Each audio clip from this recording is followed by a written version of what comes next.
Boa noite, amigos. Que a paz de Jesus esteja conosco, que tenhamos uma noite agradável, serena, de boas reflexões. Quero parabenizá-los pela decisão de aqui estarem. Afinal de contas, com essa chuvinha, a gente acaba tendo uma tendência maior de ficar em casa, não é? André Luiz, numa das suas obras, diz que a cada hora dedicada a uma atividade no bem, gera para cada um de nós um bônus hora, um crédito espiritual, crédito esse que nos dá condições no plano espiritual de alçarmos boas situações. E eu entendo que certamente os espíritos superiores vão cuidar disso, de que numa noite como essa, com essa chuvinha, aqueles que aqui compareceram terão direito a 2 bônus horas, porque o sacrifício é um pouco maior, não é? Nós vamos conversar sobre um tema, de certa forma, recorrente no meio espírita. Certamente todos vocês já ouviram falar sobre a transição planetária. Transição que o planeta está passando. Estamos em plena transição da mudança da categoria dos mundos. E nós faremos então um paralelo entre esse momento de transição planetária do planeta, transição do planeta, com a parábola das 10 virgens. É uma das 60 parábolas proferidas por Jesus, porém essa não consta em o Evangelho segundo o Espiritismo, então não é muito conhecida dos espíritas. Sobre a transição planetária, nós sabemos que os mundos, Jesus disse, há muitas moradas na casa de meu Pai, e nós estamos seguros de que todo o universo é habitado, todos os planetas são habitados, e esses planetas dividem-se em categorias relacionadas com o seu estágio evolutivo. Inicia-se com os mundos primitivos. A Terra já foi um mundo primitivo. Quando iniciou-se a vida no planeta, durante muitos milênios, a Terra foi um mundo primitivo. Depois, há cerca de 8.000 anos, adentrou na seguinte categoria, que é a categoria de provas e expiações, que é a atual categoria do planeta Terra. E depois, os mundos seguintes são mundos de regeneração, mundos felizes, e a última das categorias, a mais elevada, são mundos celestes ou divinos. Então, meus amigos, estamos seguramente, nós, habitantes do planeta Terra, encarnados e desencarnados, estamos no limiar, na fase final de um mundo de provas e expiações para um mundo de regeneração. Eu tenho a ousadia de dizer que muito provavelmente esta é a nossa última encarnação na Terra, com o planeta ainda na categoria de provas e expiações. Nossa próxima encarnação, se Deus nos permitir que seja no nosso querido planeta, já será no mundo chamado de regeneração, um mundo onde será muito melhor de se viver, doenças amenas, né? Mais a prática do bem do que do mal, sem tanta violência, sem tantas mazelas que o mundo de provas e expiações tem por característica. No mundo de regeneração, a situação é muito melhor. Essa transição já ocorre há algum tempo, seguramente aí uns 300 anos em que está se fazendo essa transição. Mas o momento, particularmente da Terra, é de muita turbulência. Não há dúvida nenhuma, a gente vê aí pelo noticiário tanta dificuldade, tanta situação que assusta. E muitos de nós pensamos assim, meu Deus do céu, mas o mundo hoje está pior do que antes. Efetivamente, a gente vive um momento conturbado mesmo, mas pior não é.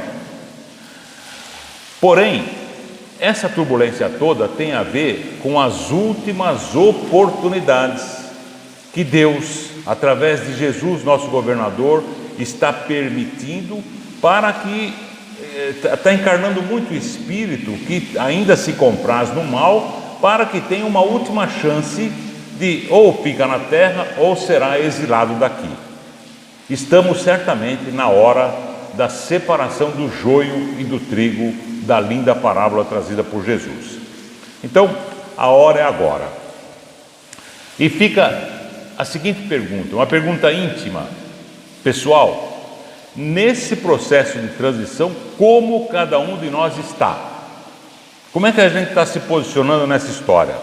Estamos contribuindo positivamente nessa transição, coletiva e individualmente?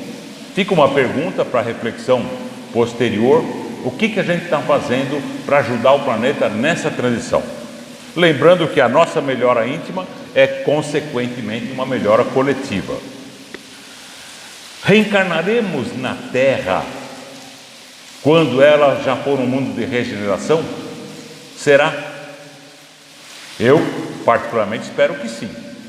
Porque tem gente que fala assim: eu queria ir para um lugar maravilhoso, que a gente tem descrição dos espíritos de mundos superiores. Não, para mim, se eu conseguir reencarnar na Terra, já está de bom tamanho, né? Não estou com essa bola toda não, porque uma parte considerável dos habitantes da Terra não mais encarnarão aqui, serão exilados para um mundo em condição inferior à Terra, um mundo de provas e expiações, provavelmente, mas numa fase anterior da evolução. Isso aconteceu, a gente que estuda o Espiritismo, aconteceu com os nossos irmãos lá de Capela, há cerca de 8.000 anos. Um planeta da constelação de Cocheiro, que tem características muito parecidas com a Terra, alçou a condição de transição para um mundo de regeneração. E naquele instante, uma parte considerável daqueles irmãos que habitavam aquele planeta não tinham mais condição de continuar encarnando lá. E Jesus carinhosamente convidou esses irmãos para encarnarem na Terra. Alguns até podiam pensar assim: mas poxa vida, se os caras não serviam lá para a Capela, foi trazer logo para cá, né? Muito pelo contrário, são esses irmãos os grandes responsáveis pela evolução do nosso planeta. Porque imaginam, eles estavam 8.000 anos atrás, aproximadamente, numa condição de tecnologia, de desenvolvimento da medicina, etc, a mesma que estamos hoje, e passaram a encarnar num planeta 8.000 anos atrás. Imagina o nível de conhecimento que esses caras trouxeram. As grandes civilizações, os egípcios, os maias, os incas, etc, são capelinos, deram um grande salto na ciência, na medicina. Temos que agradecer a eles. A maioria já retornou ao seu planeta de origem, alguns estão por aqui ainda. Então, será que vai acontecer com a gente? Quando chegar esse momento do corte final, da separação do joio e do trigo, estejamos encarnados ou não? Para onde a gente vai? Continuaremos na Terra ou não? Essa é a grande pergunta, a grande dúvida. Como seremos avaliados?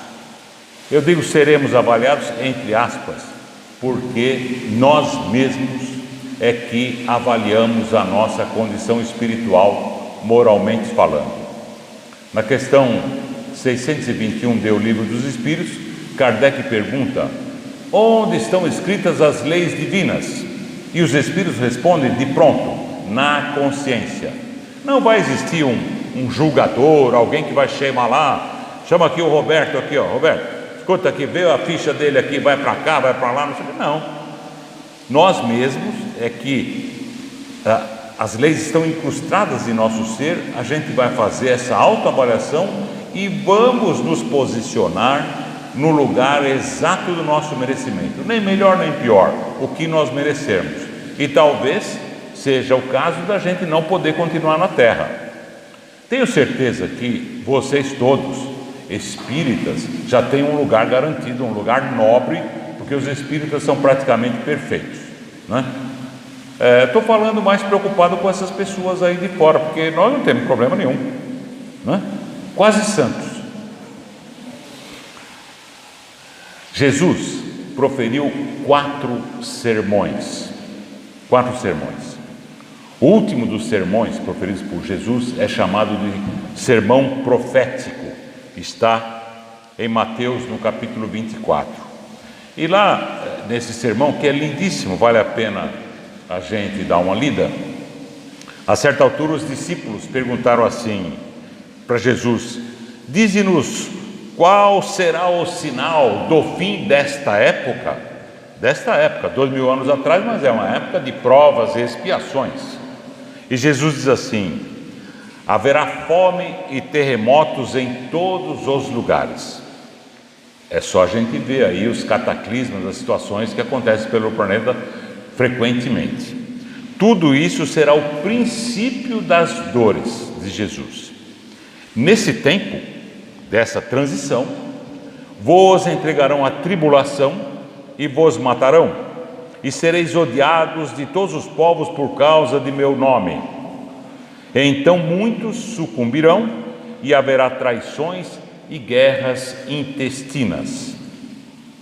Surgirão falsos profetas em grande número e enganarão a muitos. Não há a menor dúvida, né? Isso está acontecendo de maneira impressionante. E pelo crescimento da iniquidade, o amor de muitos esfriará. Aqueles, porém, que perseverarem até o fim, serão salvos. E nesse contexto, nesse mesmo sermão profético, Jesus proferiu a parábola das 10 virgens, que eu vou trazer para vocês e a gente vai conversar um pouco sobre ela. A parábola diz assim, está no Evangelho de Mateus, capítulo 25, diz assim: o reino dos céus será semelhante a 10 virgens que, tomando as suas lâmpadas, as lanternas, saíram ao encontro do esposo.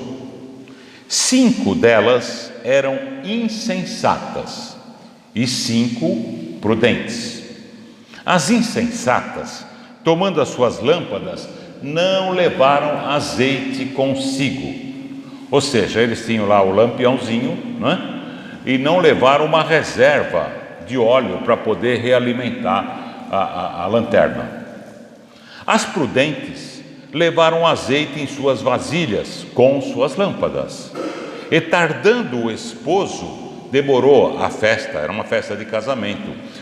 Tardando o esposo, pestanejaram e adormeceram. As 10 dormiram. Mas, à meia-noite, ouviu-se um clamor. Aí vem o esposo. Todas saíram ao seu encontro.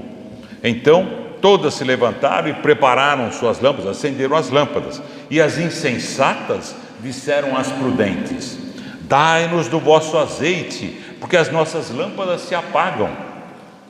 E as prudentes responderam assim: talvez não haja o bastante para nós e para vós. Ide àquele que vende, comprai-o para vós. Vai lá no cara que vende o óleo e o azeite lá e compra para realimentar a lanterna de vocês, que hoje não tem suficiente para todos. E tendo elas ido comprar o azeite, chegou o esposo nesse meio tempo.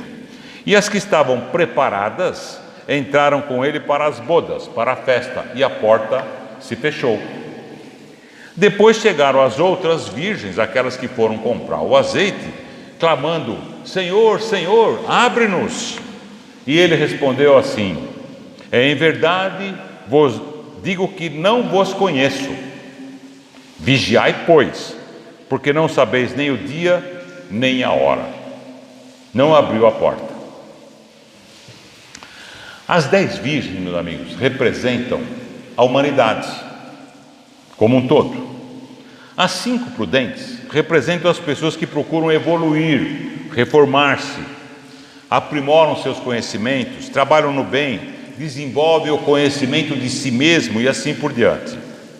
São as pessoas que procuram promover a reforma íntima, tornarem-se hoje melhor que ontem e assim fazer valer a oportunidade encarnatória.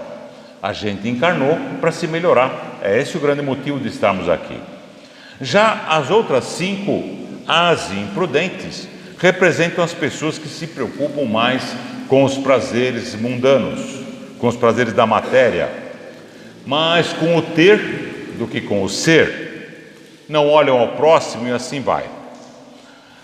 A parábola, 2000 anos atrás, Jesus fala em 5 prudentes e 5 imprudentes. E eu disse que as 10 representam a humanidade. Será que a humanidade está assim, mais ou menos meio a meio? Meu sentimento é que não, que tem mais imprudentes do que prudentes, né? Mas isso nós vamos ver agora na hora da transição para a regeneração. Na parábola, o esposo é Jesus, essa é a representação.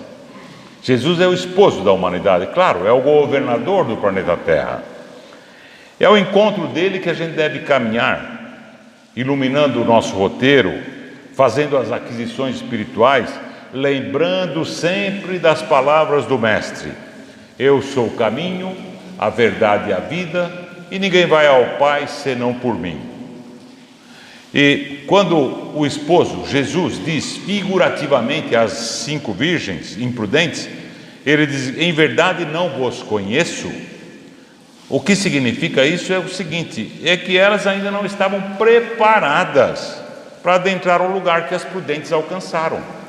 Evolutivamente falando, elas não tinham condição de ir habitar uma nova dimensão melhor.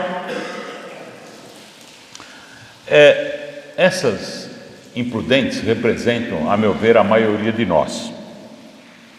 Precisavam ainda trabalhar, esforçar-se, conquistar merecimento, para poderem se elevar-se, adentrar ao mundo numa condição mais feliz. Há uma outra parábola nesse mesmo sermão profético, que é a parábola do servo vigilante, que a certa altura a gente entende no ensino de Jesus que devemos sempre estar vigilantes, pois não sabemos quando seremos chamados a fazer a grande viagem. Ninguém sabe quando vai partir. O problema é esse: quando chegar a nossa hora, será que nós vamos ter um azeitinho de reserva aí? Como é que a gente vai estar? Porque o nosso hábito é sempre deixar para depois, né? Depois a gente vê isso. Como diz a parábola do servo vigilante, se soubéssemos a hora que o ladrão viria roubar a nossa casa, a gente evitaria, né? Mas ninguém sabe. No plano espiritual, tudo está no seu lugar. Não tem jeitinho, não tem meias medidas, não tem jeito. Todos estão posicionados pela própria consciência no lugar exato do seu merecimento. Quantos de nós se perdem nos labirintos do orgulho, do ódio, da avareza, do egoísmo? Outros se enveredam pelos crimes, pelos vícios. Outros ainda não produzem nada de útil. Tem gente que fala assim: mas eu não faço o mal, eu não pratico o mal. Que bom, parabéns, mas qual é o bem que você pratica? Chico Xavier diz que a maior tristeza no plano espiritual, quando a gente chega lá, é a constatação do bem que deixamos de praticar. Porque você ficar de isentão, né? Não te acrescenta nada. Qual é o bem que você pratica? Isso é que importa. Na questão 642 do Livro dos Espíritos, Kardec pergunta assim: basta não fazer o mal para ser agradável a Deus e assegurar um futuro melhor? Essa de ficar na moita? Os espíritos superiores dizem: não, é preciso fazer o bem no limite das suas forças, porque cada um responderá por todo o mal que resulte do bem que deixou de fazer. Ih, agora complicou, hein? Não praticar o bem, você gera o mal. Quando a gente conversa sobre essas coisas com as pessoas imprudentes, fazendo uma analogia com a parábola, as pessoas ficam enfastiadas, né? Muitos zombam. Quem de nós aqui já não ouviu de outras pessoas alguma coisa assim: ah, deixa, chegando lá eu vejo isso aí, né?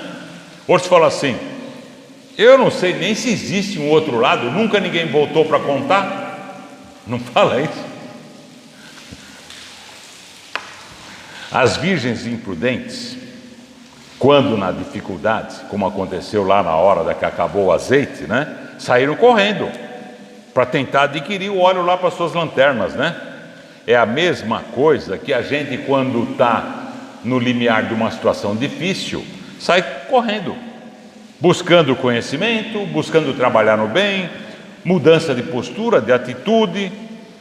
Mas para muitos de nós, nesta encarnação não vai dar mais tempo, que quando a gente acordar já é tarde, porque ninguém sabe a hora que vai partir.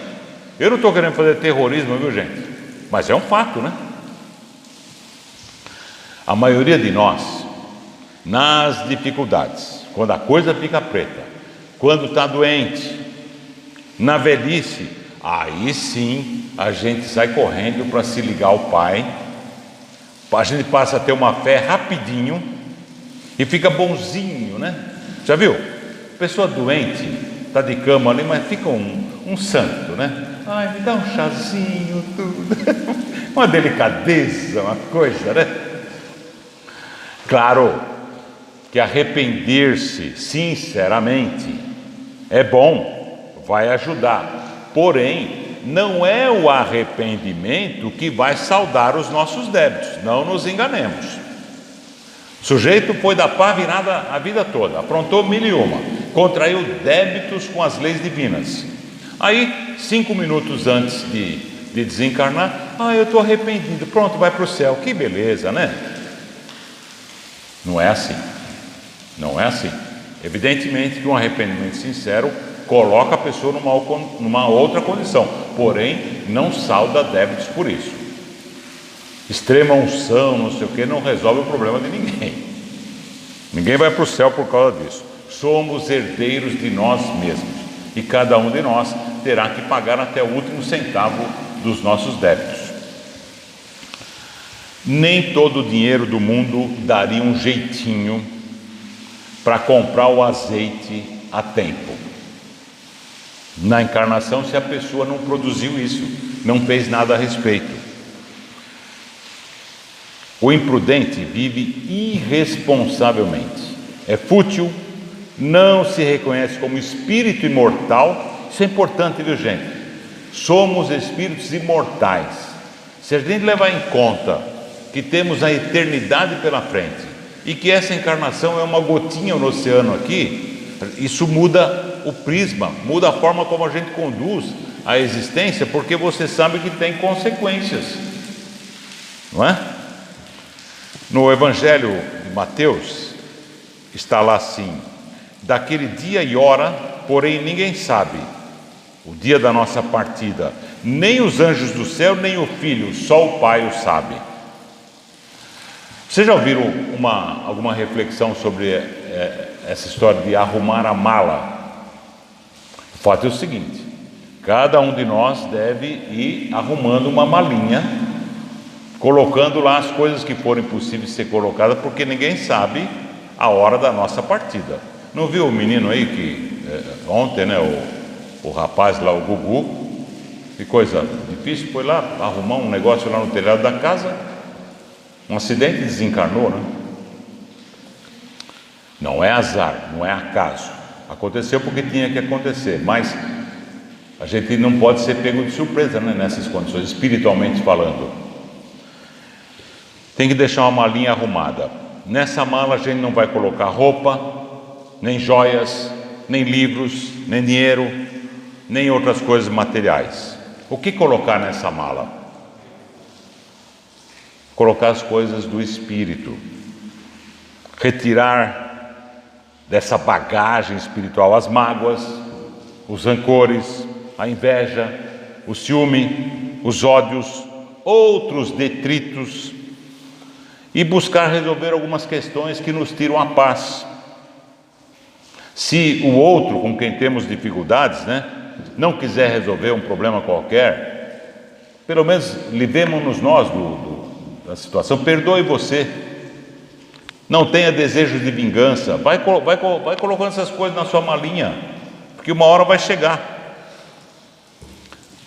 Produzimos a melhor bagagem espiritual que conseguimos. É verdade que sempre teremos novas oportunidades. as 5 virgens imprudentes também tiveram e terão, que são as reencarnações. Quantas? Quantas forem necessárias. A gente vai sempre evoluindo, vai sempre melhorando, mas ninguém quer reencarnar numa situação mais difícil, não é? Mais infeliz. Ser prudente é abrir o coração, seguir Jesus dentro do que é possível, dentro das possibilidades de cada um. Não é virar santo do dia para a noite, não é praticar o que diz o Evangelho na íntegra. Vocês conhecem alguém que consegue praticar o que ensina Jesus em seu Evangelho na totalidade? Se conhecer, me apresenta, porque eu estou buscando com uma lupa. Faz tempo que eu estou procurando, não encontro, não é? Mas tenhamos Jesus como roteiro, como o caminho a seguir, e dentro das nossas possibilidades, mesmo que modestas, vamos caminhando nessa direção. O mais importante é a direção, não é a velocidade. Muitos de vocês devem conhecer um quadro. Esse quadro chama-se A Luz do Mundo. O autor é um pintor chamado Roland Hunt. Interessante que ele fez um quadro, eu vou descrever mais ou menos. Esse quadro é belíssimo. Tem uma casa, um jardim, e Jesus, trazendo uma lanterna à mão, ele bate a porta. Já viram esse quadro? Bonito, né? Uma ideia bonita. Esse senhor, Roland Hunt, quando terminou a obra, ele pediu que um amigo seu, crítico de arte, desse uma olhada e avaliasse o quadro. E o crítico olhou, falou: poxa, está muito legal a perspectiva, a ideia, o conceito, a luz, está muito bonito. Só que tem um negócio: você esqueceu de pintar o trinco da porta. A porta não tem trinco. Aí o pintor falou assim: não, a obra está completa. Esta porta representa o coração dos homens, só pode ser aberto por dentro. Esse quadro foi inspirado no Apocalipse de João, que diz assim: eis que estou à sua porta e bato. Se alguém ouvir a minha voz e me abrir a porta, entrarei em sua casa. Então, você seguir Jesus, atender o que Ele nos pede, depende de cada um. Temos livre-arbítrio, não é? Lembremos a orientação em O Evangelho segundo o Espiritismo, no capítulo 6, quando diz, a espiritualidade superior diz: amai-vos, eis o primeiro mandamento, instruí-vos, eis o segundo. Na parábola que nós vimos, a parábola das 10 virgens, o esposo chegou na calada da noite, sem aviso prévio, como vai acontecer com a nossa partida. Metade das pessoas, metade das virgens lá estavam preparadas, a outra metade não. Que façamos parte da metade que esteja preparada, não é? Quando? Agora. Como? Dentro das possibilidades de cada um.